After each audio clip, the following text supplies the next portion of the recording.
함께 은혜로 말씀은 창세기 2장 18절에서 25절 말씀입니다. 창세기 2장 18절에서 25절 말씀입니다.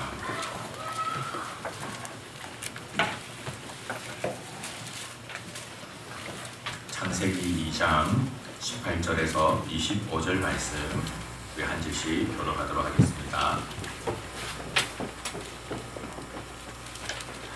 창세기 2장 18절에서 25절 말씀 한 절씩 교독합니다. 여호와 하나님이 이르시되 사람이 혼자 사는 것이 좋지 아니하니 내가 그를 위하여 돕는 배필을 지으리라 하시니라. 여호와 하나님이 흙으로 각종을 들으시고 몸 중에 각종을 들으시고 바닥에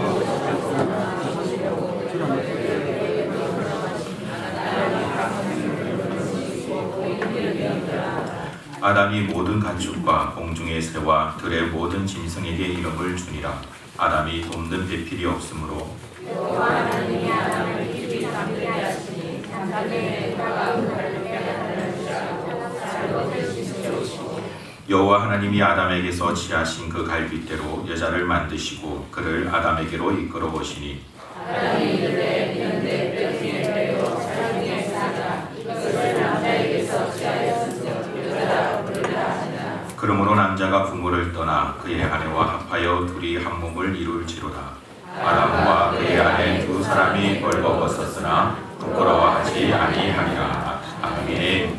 우리 앞뒤적으로 한번 인사합시다. 감사합니다. 사랑합니다. 축복합니다. 감사합니다. 사랑합니다. 축복합니다. 하나님의 놀라운 사랑과 은혜가 우리 가운데 늘 함께하기를 주님의 이름으로 축복합니다. 우리가 잠시 기도하고 말씀을 나누겠습니다. 살아계신 아버지 하나님 감사합니다. 오늘도 우리에게 거룩한 주일을 허락하여 주시고 아버지께 예배드리게 하여 주심을 감사합니다. 이 시간도 주의 말씀을 듣기를 원합니다. 아버지 하나님 부족하고 무익한 종을 이 자리에 세우셨으니 아버지께서 크신 은혜를 더하여 주셔서 온전히 주의 말씀만 선포되게 하여 주옵시고 하나님의 놀라운 은혜를 함께 누릴 수 있는 귀하고 복된 자리가 될 수 있도록 주님 사용하여 주시옵소서. 모든 영광 주께 올려드리며 살아계신 주 예수 그리스도 이름으로 기도하옵나이다. 아멘. 우리나라 육군에서 준장으로 예편하신 한 장로님이 계십니다. 권사님과 함께 교회도 신실하게 섬기셨고 또한 이 나라의 육군으로서의 봉사를 참 잘하셨는데 마지막 끝부분에 좀 좋지 않은 일이 있어서 진급을 하지를 못하고 그냥 전역 예편을 하게 되었습니다. 근데 그 일이 장로님께는 좀 상처가 되었습니다. 그래서 때마침 자녀들이 미국에 살고 있었기 때문에 온 가족이 함께 미국으로 이민을 떠났습니다. 근데 이민을 가도 그곳에서 마음이 편하지 않았습니다. 잘 아는 사람들도 없을 뿐더러 그곳에서 마음을 붙인다는 게 참 쉬운 일이 아니었습니다. 그래서 그나마 한인들이 모여있는 교회에 출석을 하시면서 예배를 드리다가 그 교회에서 부부 세미나를 한다는 것을 알게 되어지고 다른 특별히 할 일이 없어서 큰 기대는 없이 부부 세미나를 등록을 해서 공부를 하게 되었습니다. 강의를 듣는 가운데 조금씩 장로님의 마음이 녹아들기 시작했습니다. 여러분 대한민국 육군으로서 준장으로서 직업 군인으로서 한평생 사셨으면 그 가정의 분위기가 어떤지는 능히 잘 짐작할 수 있겠죠. 늘 강압적인 그런 권위적인 그런 가장이었습니다. 권사님은 늘 그 장로님을 순종하는 입장이었죠. 근데 가만히 돌이켜보니까 이 부부 세미나를 배우면서 장로님 마음속에 조금씩 미안한 마음이 들기를 시작했습니다.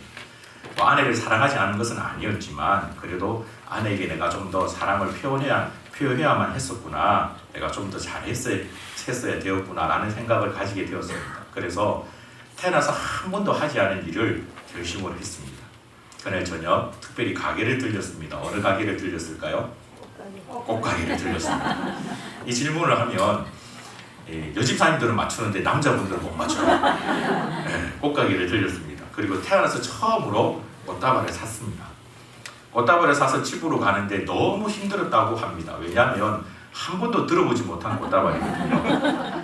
이걸 어떻게 들어야 될지 도저히 방법을 모르겠더랍니다. 그래서 집으로 가는 길이 너무나 고난의 길이었습니다.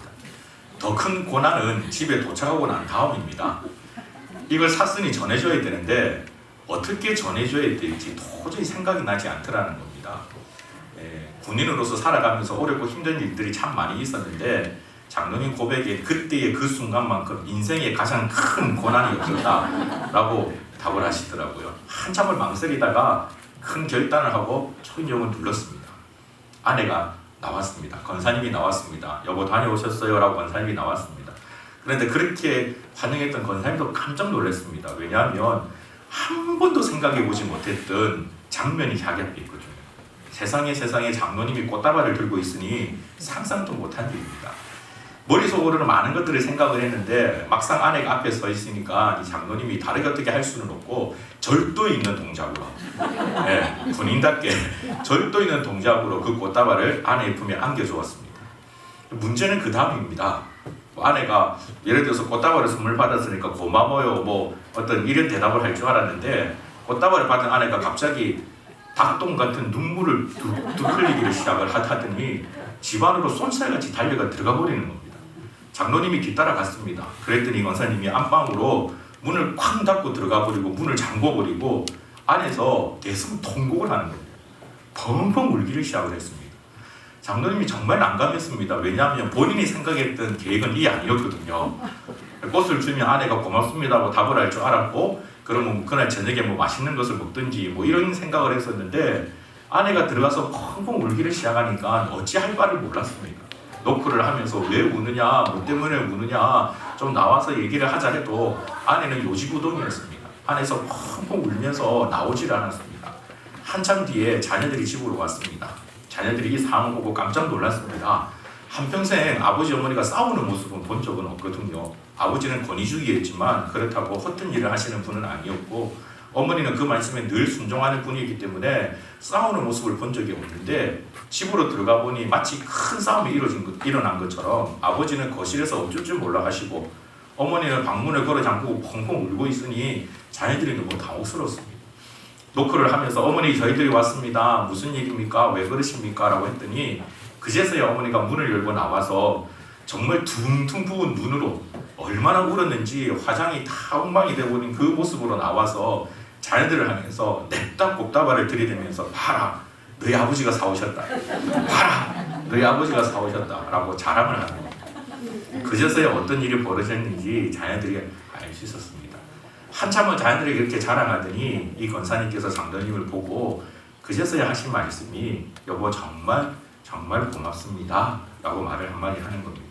그 말을 하는 순간 장로님의 마음이 너무나도 녹아내렸었어요. 장로님께서 아내에게 말씀하신 것이 아니요 여보 내가 더 고맙소.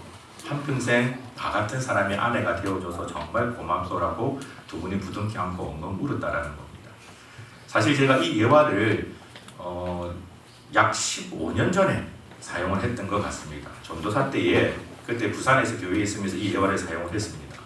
예화가 끝나고 예배 드리고 난 다음에 그날따라 여집사님과 권사님께 저는 엄청난 인기 스타가 되었습니다. 너무나 감동을 받았다, 은혜 받았다라고 그러더라고요. 그런데 한동안 숨어 다녀야만 했습니다. 저를 보는 장로님들과 남자 집사님은 저를 한쪽으로 불러내서 전도사님 앞으로 설교 시간에 그런 예화 쓰지 마십시오.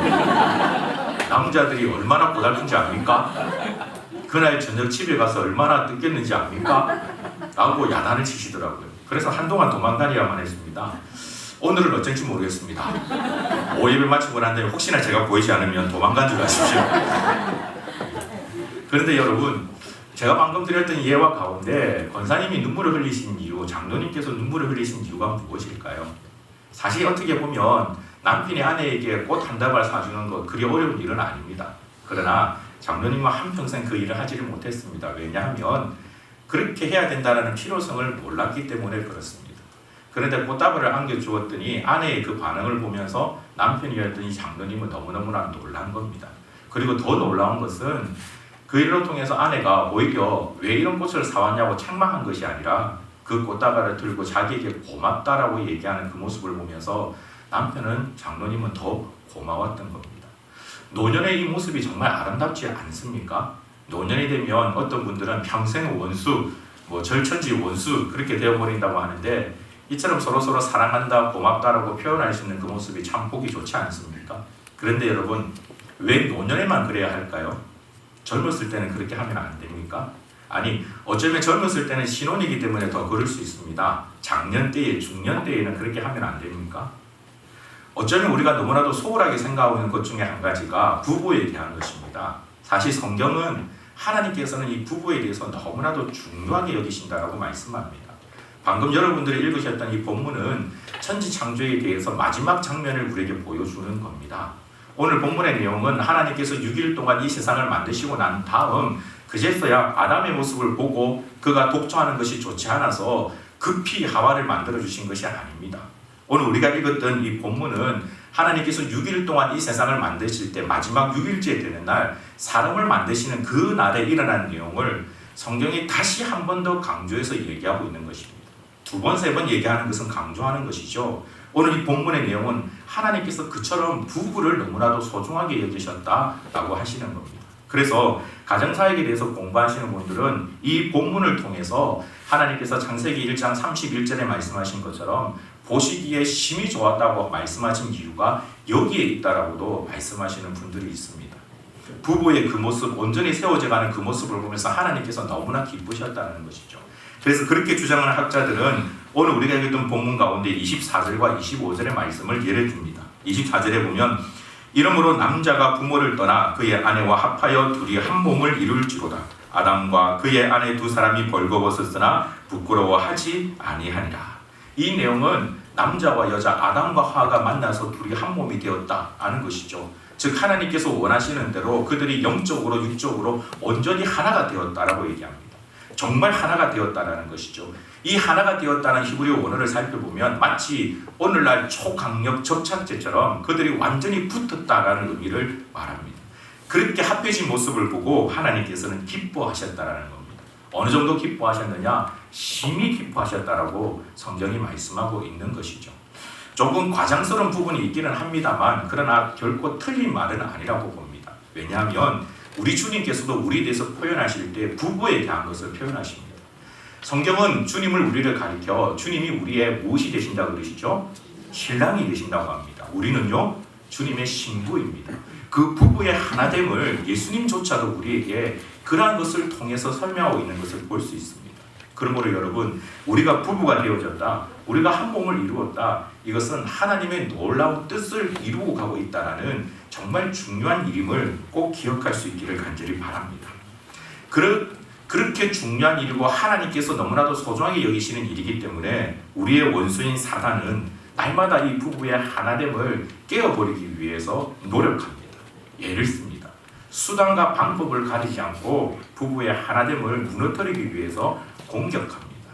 여러분 그 사단의 공격에 맞서서 부부의 하나됨, 둘이 하나됨을 든든하게 지켜나가는 거룩한 주의 백성이 되기를 주님의 이름으로 축복합니다. 오늘 우리가 읽었던 말씀은 아니지만 우리가 오늘 읽었던 말씀 가운데 18절의 말씀을 보시면 여호와 하나님이 이르시되 사람이 혼자 사는 것이 좋지 아니하니 내가 그를 위하여 돕는 배필을 지으리라 라고 성경이 말씀합니다. 여기에서 조치로 번역된 히브리어는 토브라는 단어인데 그 뜻은 선하며 가라며 복되며 유익하다라는 복합적인 뜻을 가지고 있습니다. 아니하다라고 번역된 히브리어는 로라는 단어를 쓰고 있는데 그 뜻은 절대 금지를 나타내는 부정어입니다. 그런데 오늘 이 본문에서는 문법적으로 단순한 부정으로 사용되었기 때문에 그 뜻은 절대 나쁘다라는 의미가 아니라 좋은 것이 아니다라는 의미입니다. 다시 말해서 소극적인 부정을 의미합니다. 이것은 어떤 의미인고 하니 혼자 사는 것이 죄라는 것은 아니라는 겁니다. 혼자 사는 것이 잘못되어진 것은 아닙니다. 그러나 혼자 사는 것보단 둘이 하나 되는 것이 더 유익하다라고 하나님께서 우리에게 말씀하고 있는 것입니다. 요즘 보면 결혼이 늦어지는 그러한 젊은이들이 참 많이 있습니다. 때때로 독촉하는 그러한 젊은이들도 있죠. 그러한 젊은이들을 가르쳐 잘못되었다라고 얘기할 수는 없습니다. 그것이 죄악이다. 마치 주일학교 학생들을 가르치는 것처럼 너 계속 그렇게 살다간 지옥 간다 라고 얘기할 수 있는 것은 아닙니다. 그러나 그럼에도 불구하고 성경이 말씀하고 있는 것은 혼자 살아가는 것보다 가능하다면 둘이 한 몸을 이루는 것이 더욱더 유익하다라고 우리에게 말씀하고 있는 것이죠. 특별히 여기에 돕는 배필이라고 성경이 표현하고 있는 이 단어가 참 중요한데요. 돕는 배필로 표현하고 있는 히브리어는 에제르 케네크토라는 단어를 쓰고 있습니다. 여기에 에제르라는 단어는 단순히 도움을 주다 라는 의미뿐만 아니라 호의하다, 더하다라는 의미가 있고요. 그리고 케네그토라는 이 단어는 바라보다, 마주 대하다라는 의미를 가지고 있습니다. 그래서 돕는 배필은 무엇을 의미하는가 하니 그를 마주 보며 돕는 자라는 뜻을 가지고 있습니다. 사랑하는 성도 여러분, 돕는 배필에 있어서 중요한 의미를 여러분 발견하시기를 바랍니다. 부부는 서로 마주보는 자가 되어야 합니다. 부부는 서로 마주보는 자가 되어야 한다는 의미는 남편은 아내를, 아내는 남편을 바라보는 자가 되어야 한다는 의미입니다. 얼마 전에 TV 프로에서 가족에 대해서 얘기하면서 부부에 대해서 묘한 표현을 쓰는 것을 본 적이 있습니다. 가족끼리는 그러는 것이 아니야 라는 얘기를 하더라고요. 가족이 되었기 때문에 이제는 남녀가 아니라 가족이기 때문에 서로 그러는 것이 아니야 라고 얘기하는 것을 들은 적이 있습니다. 그러나 이거는 정말 비성경적인 내용입니다. 부부가 되었기 때문에 우리는 남편은 아내에게, 아내는 남편에게 더 집중해야만 합니다. 다른 것을 바라보는 것이 아니라 남편으로서 나의 아내를, 아내로서 나의 남편을 바라보아야만 합니다. 사실 여러분, 우리가 살아가고 있는 이 세상에서는 부모가 자녀에 대한 소유욕이 참 강합니다. 그래서 내 자녀, 나의 자녀라고 생각하죠. 그러나 성경은 자녀에 대해서 표현하기를 우리에게 소유권을 주지 않습니다. 자녀는 하나님께서 우리에게 주신 뭐라고 하죠? 기업, 선물이라고 얘기를 합니다. 즉 소유권은 나에게 있는 것이 아니라 하나님께 있습니다. 반면에 남편은 다릅니다. 남편은 하나님이 나에게 주신 나의 소유권입니다. 아내는 하나님이 나에게 주신 나의 소유권입니다. 그래서 신약 성경에 가면 남편은 자기의 몸을 아내에게 주장하지 못합니다. 아내도 자기 몸을 남편에게 주장하지 못합니다. 왜냐하면 남편의 것은, 남편의 몸은 아내의 것이고 아내의 몸은 남편의 것이기 때문에 그렇습니다. 우리가 성경적으로 볼 때 유일하게 우리가 소유할 수 있는 것이 나의 배우자입니다. 그러므로 나에게 가장 가치 있는 존재, 나에게 가장 소중한 존재가 바로 배우자라는 것입니다. 남편과 아내가 되어야 한다는 것입니다. 오늘 우리가 읽었던 말씀에 보면 아담이 하와를 보면서 이렇게 표현을 합니다. 23절에 보면 아담이 이르되 이는 내 뼈 중에 뼈요 살 중에 살이라 이것을 남자에게서 지하였은즉 여자라 부르리라 라고 말합니다. 내 뼈 중에 뼈요 살 중에 살이라. 이것은 고대 사회에 표현할 수 있는 가장 아름다운 로맨스적인 표현입니다. 그런데 이렇게 표현할 수 있는 이유가 바로 남편에게 아내는, 아내에게 남편은 둘이 하나가 되어야 되는 가장 소중한 존재이기 때문에 그렇습니다. 그러므로 사랑하는 성도 여러분, 오늘 이 자리에서 부부로 앉아 계시는 여러분, 여러분의 가장 주된 관심이 남편은 아내가 되기를 소망하며 아내는 남편이 되기를 소망합니다. 물론 우리가 가지고 있는 잠재적인 생각에는 나에게는 남편이 가장 소중합니다, 나에게는 아내가 가장 소중합니다 라고 생각은 하십니다. 그러나 생각으로서 중요한 것이 아니라 우리가 살아가는 삶 가운데 그와 같은 삶이 있어야만 합니다. 제가 학부 때 가정사역에 대해서 공부하면서 상담하는 예 가운데 들었던 케이스가 하나 있습니다. 한 부부가 와서 서로 부부 상담을 했습니다. 관계가 좋지 않아서 상담을 했습니다. 남편은 나는 사랑받지 못합니다, 나는 인정받지 못합니다, 나는 우리 집에서 정말 보잘것없는 사람입니다 라고 하소연했습니다. 아내는 반대로 얘기했습니다. 아닙니다, 우리 남편이 우리 집의 가장입니다, 제일 중요한 사람입니다, 소중한 사람입니다 라고 얘기했습니다. 그런데 상담하는 가운데 그렇지 않았다라는 것이 드러났습니다. 상담자가 이러한 질문을 던졌습니다. 어제 저녁에 반찬을 무엇을 만들었습니까? 남편이 좋아하는 것을 만들었습니까? 라고 하자 제대로 답을 하지 못했습니다. 평소에 간을 하면 어떻게 간을 합니까? 누구의 입맛에 맞춰서 간을 합니까? 여기 안에 계신 분들 한번 속으로 답을 해보십시오. 누구의 입맛에 맞춰서 간을 합니까? 정말입니까? 정말 남편의 입에 맞춰서 간을 한다면 정말 잘하고 계시는 겁니다. 근데 대부분의 가정에서는 자녀의 입맛에 맞춥니다. 만약에 남편이 매운 음식을 좋아한다 그러면 맵게 음식을 하지를 않습니다. 왜 그렇습니까? 아이들이 매운 것을 못 먹기 때문에 그렇죠. 지혜로운 아내라면 오히려 남편을 위해서 매운 것과 자녀를 위해서 맵지 않는 것을 동시에 준비하는 게 지혜로운 겁니다. 사실 여러분, 우리가 살아가는 많은 삶 가운데 있어서 부부에 대해서 너무나도 소홀하게 생각하는 경우가 참 많이 있는데요. 그 소홀하게 생각하고 있는 것이 바로 이미 우리는 사단의 속삭임에 속아 넘어가고 있다는 사실 여러분 기억하셔야만 합니다. 정말 소중하게 생각하셔야만 합니다. 남편에 대해서도 꼭 기억해야 될 것이 있습니다. 많은 분들이 직장에서 열심히 일을 하는 이유가 아내를 위해서, 자녀들을 위해서라고 고백합니다. 정말 그렇습니까? 진짜 그렇습니까? 만약 여러분 정말 아내를 위해서 내가 직장에서 그렇게 열심히 일을 한다면 참 지혜로운 남편은 일을 조금 줄이는 한이 있더라도, 직장에서 승진이 조금 덜이 되는 한이 있더라도 아내를 위해서 시간을 보내는 것이 더 지혜로운 겁니다. 우리는 말로는 아내가 중요하다라고 얘기하지만 정작 남편 된 자는 아내를 위해서 무언가 하기보다 자기를 위해서 더 무언가를 할 때가 참 많이 있다라는 겁니다. 여러분, 이러한 부분들을 우리가 깊이 살펴볼 수 있는 자가 되기를 바랍니다.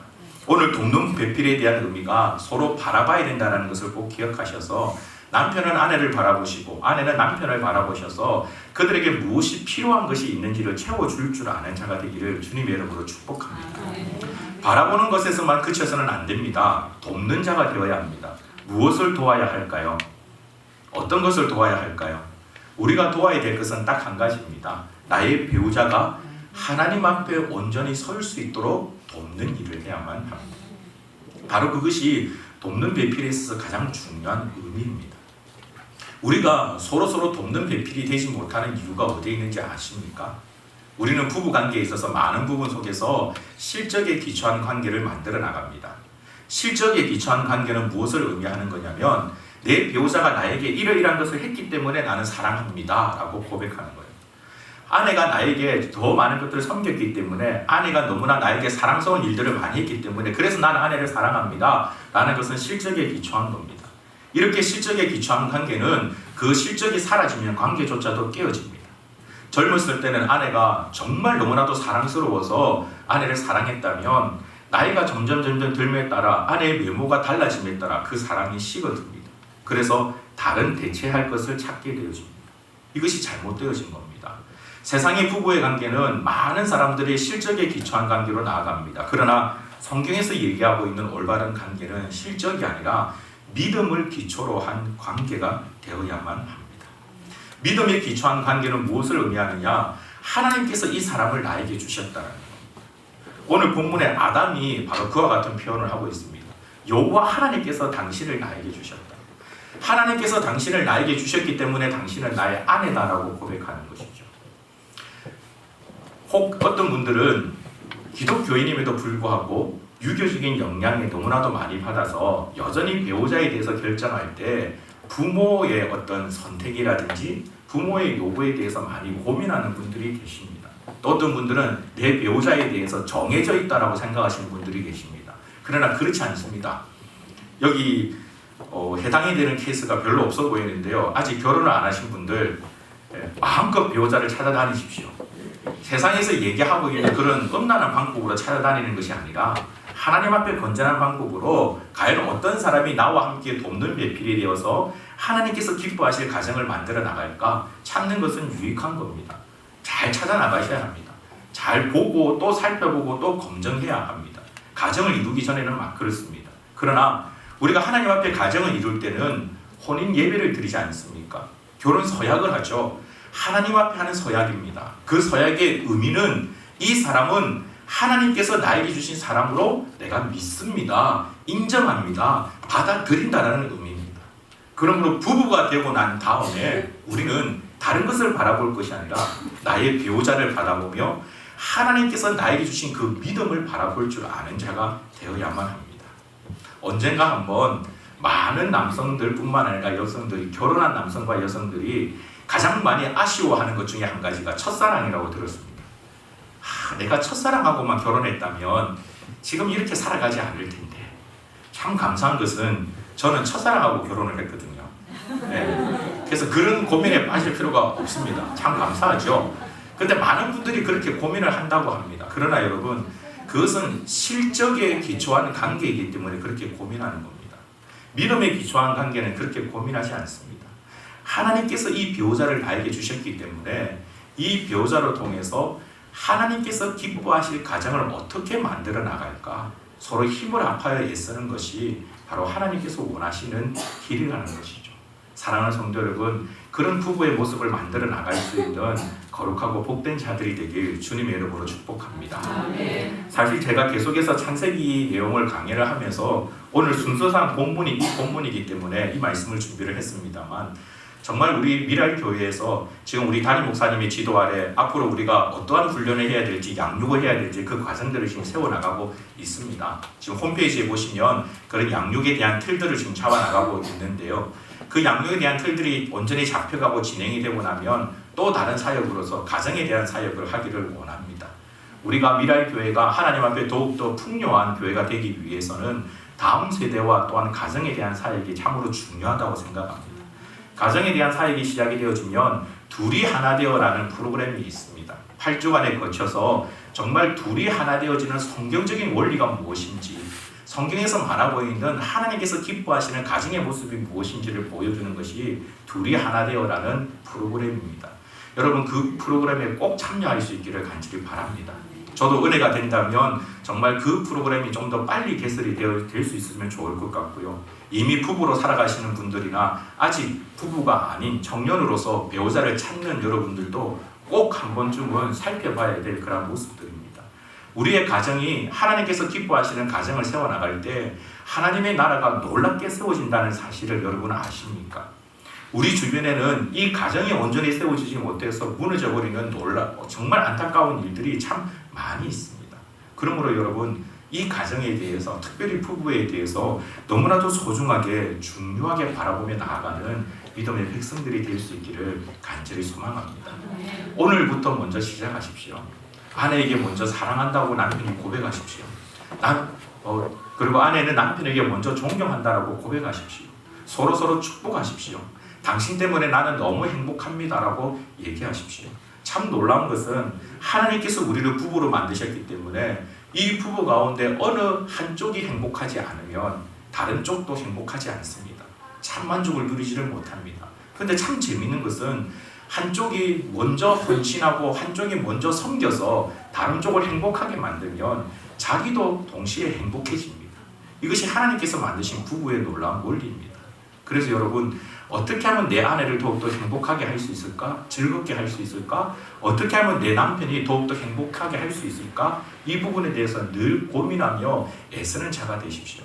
바로 이것이 우리가 해야 되는 가장 중요한 원리 가운데 한 가지입니다. 성경에서 말하고 있는 것 중에 한 가지가 우리가 눈에 보이지 않는 하나님을 어떻게 섬길 수 있을까라는 질문이 있습니다. 사람에게도 제대로 섬기지 못하고 사람에게 우리가 온전히 하지도 못하는데 눈에 보이는 하나님을 어떻게 섬길 수 있을 것일까? 라고 얘기하는 부분이 있습니다. 마찬가지입니다. 여러분, 내 배우자를 제대로 섬기지 못하는데 눈에 보이지 않는 하나님을 어떻게 섬길 수 있을까요? 내 배우자를 온전히 사랑하지 못하는데 어떻게 하나님을 제대로 사랑할 수 있을까요? 그것은 올바른 사랑이 아닙니다. 부부의 이 원리를 세우신 것은 하나님이십니다. 세상에서 세운 그런 원리가 아닙니다. 이제는 시대가 예전에 정말 유교적인 엄했던 그런 시대가 아니고 요즘은 너무나도 개방적인 시대가 되었기 때문에 서로 사랑한다고 고백하는 것이 쉽지라고만 생각하지 마십시오. 원래 그렇게 고백해야 되는 것이 하나님께서 만드신 부부의 아름다운 모습입니다. 우리의 자녀들이 보고 자라야 되는 것은 부부된 여러분들이 먼저 그와 같은 아름다운 가정을 만들어 나가는 모습, 바로 그 모습을 우리의 자녀들이 보고 자라야만 합니다. 아빠는 집을 제대로 돌아보지도 않고 엄마는 아버지를 제대로 섬기지도 않고 그런 모습들을 보면서 자란 아이들은 하나님의 이 온전한 성경적인 가치관이 그 가운데 제대로 세워질 수가 없는 것입니다. 먼저 질서를 세워나가십시오. 가정에 있어서 가장 중요한 질서가 여러분 어떻게 되는지 아십니까? 언젠가 제가 미국에 갔다가 참 안타까운 것을 들은 적이 있습니다. 집에 만약에 불이 났는데 소방관이 그 집에 있는 사람들을 구출하기 위해서는 매뉴얼로 순서가 정해져 있다고 합니다. 그 집에 어른들이 있고 부모님들이 있고 그리고 젊은 부부가 있고 그리고 아이들이 있고 강아지가 있습니다. 순서가 어떻게 될까요? 가장 먼저 구하는 순서가 누굴까요? 아이를 구합니다. 그 다음은요? 어른을 구합니다. 그 다음은요? 강아지를 구합니다. 강아지를, 이게 매뉴얼로 되어 있답니다. 강아지를 구합니다. 그리고 부부 중에서 누굴 구할까요? 예, 여자를 구합니다. 약한 자니까. 제일 마지막이 남자입니다. 제가 그 이야기를 듣고 난 뒤 미국에서는 살면 안 되겠다 라는 생각을 했었거든요. 여러분, 우리의 모습을 한번 생각해 보겠습니다. 어른 세대가 있습니다. 부모님이 있습니다. 부부가 있습니다. 자녀가 있습니다. 무엇이 가장 중요할까요? 무엇이 가장 중요할까요?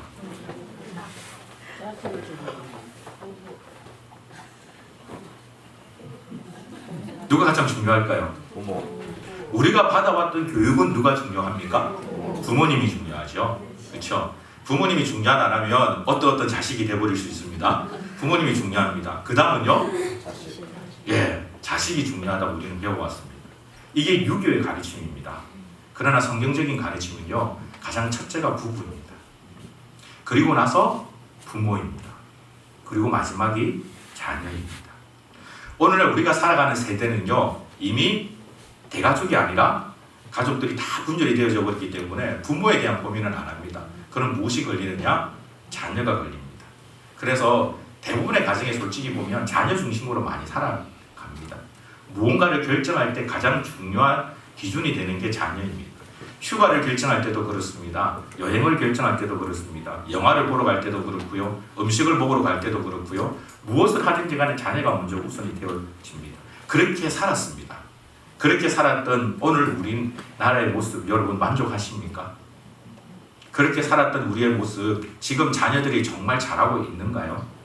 아니요, 여러분. 그렇지 않습니다. 이전보다 가정은 더 무너지고 있습니다. 오히려 이전에 사실 자녀로서 제대로 대접받지 못했던 그때 오히려 더 훌륭한 자들이 많이 나타났습니다. 오히려 부모를 경외하는 자들이 더 많았습니다. 오히려 사회적인 질서를 제대로 세워가는 자들이 더 많았습니다. 그러나 자녀 중심으로 살았던 수십 년이 지나고 난 지금 오히려 세대는 더욱더 악해져 가고 있습니다. 사랑하는 성도 여러분, 하나님께서 원하시는 부부의 이 가장 중요한 원리를 꼭 지키면서 나아갈 수 있는 자들이 되기를 간절히 소망합니다. 오늘부터라도 자녀들을 앉혀놓고 선포하십시오.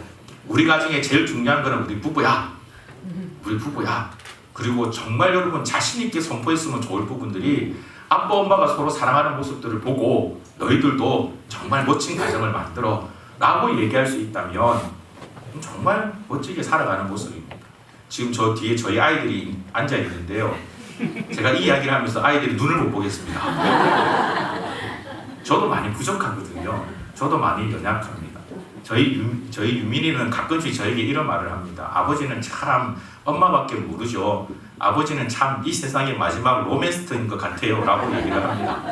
참 그런 얘기를 해줄 때 참 감사하기는 한데 그럼에도 불구하고 역시 저도 남편으로서 모자란 점이 참 많이 있습니다. 여러분들이 보셨는지 모르겠지만 제가 아까 전에 설교하는 도중에 남편들 일핑계 대지 말고 아내하고 같이 하는 시간들을 좀 더 가지세요 라고 했죠.